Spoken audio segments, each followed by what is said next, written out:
Assalamualaikum warahmatullahi wabarakatuh. Puji syukur kehadirat Allah Subhanahu wa taala yang telah memberikan saya kesempatan sehingga saya dapat membuat video yang singkat ini yang insya Allah dapat bermanfaat bagi kita semua. Nah, kali ini saya akan menjelaskan tentang satu tema, yaitu alam dan manusia dalam perspektif Islam. Di Al-Quran dijelaskan bahwa penciptaan langit dan bumi ini terjadi selama 6 periode yang terdapat pada Quran Surah Hud ayat 7. Dan dialah yang menciptakan langit dan bumi dalam 6 masa dan arsy-Nya di atas air, agar dia menguji siapakah di antara kamu yang lebih baik amalnya. Jika engkau berkata kepada penduduk Mekah, sesungguhnya kamu akan dibangkitkan setelah mati, niscaya orang kafir itu akan berkata, ini hanyalah sihir yang nyata. Nah, bagaimana dengan manusia? Manusia adalah makhluk yang diciptakan dengan sempurna oleh Allah Subhanahu wa taala sesuai dengan Quran Surah At-Tin ayat 4. Sungguh kami telah menciptakan manusia dalam bentuk yang sebaik-baiknya. Proses penciptaan manusia itu terbagi menjadi dua. Ada proses ajali, proses penciptaan manusia yang Allah Subhanahu wa taala lakukan secara langsung, seperti penciptaan Adam dari tanah liat dan Hawa dari tulang rusuk Adam.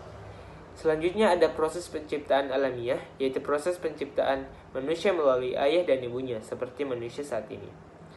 Prosesnya dijelaskan pada Quran Surah Al-Mu'minun ayat 12-14. Dan sesungguhnya kami telah menciptakan manusia dari suatu saripati berasal dari tanah, kemudian kami jadikan saripati itu air mani yang disimpan dalam tempat yang kokoh, rahim.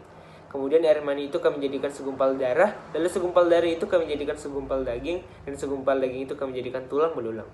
Lalu tulang belulang itu kami bungkus dengan daging, kemudian kami jadikan dia makhluk yang berbentuk lain. Maka Maha Suci Allah, pencipta yang paling baik. Nah, manusia hidup di dunia ini untuk mengemban amanah dari Allah Subhanahu wa taala, yaitu menjadi khalifah di muka bumi ini. Manusia memiliki tujuan hidup, yaitu tidak lain hanya untuk beribadah kepada Allah Subhanahu wa taala, sesuai dengan Quran Surah Az-Zariyat ayat 56. Aku tidak menciptakan jin dan manusia melainkan agar mereka beribadah kepadaku. Nah, manusia akan melewati beberapa alam, dan dua diantaranya telah kita lewati. Yang pertama ada alam ruh, yaitu manusia hidup dan berada di alam gaib. Yang kedua ada alam rahim, yaitu manusia berada dalam kandungan ibunya. Lamanya kita hidup di alam rahim sekitar 9 bulan. Yang ketiga adalah alam dunia, yaitu alam yang kita sedang jalani saat ini. Manusia lahir dan keluar dari kandungan ibunya. Yang keempat adalah alam yang akan kita lewati setelah kematian.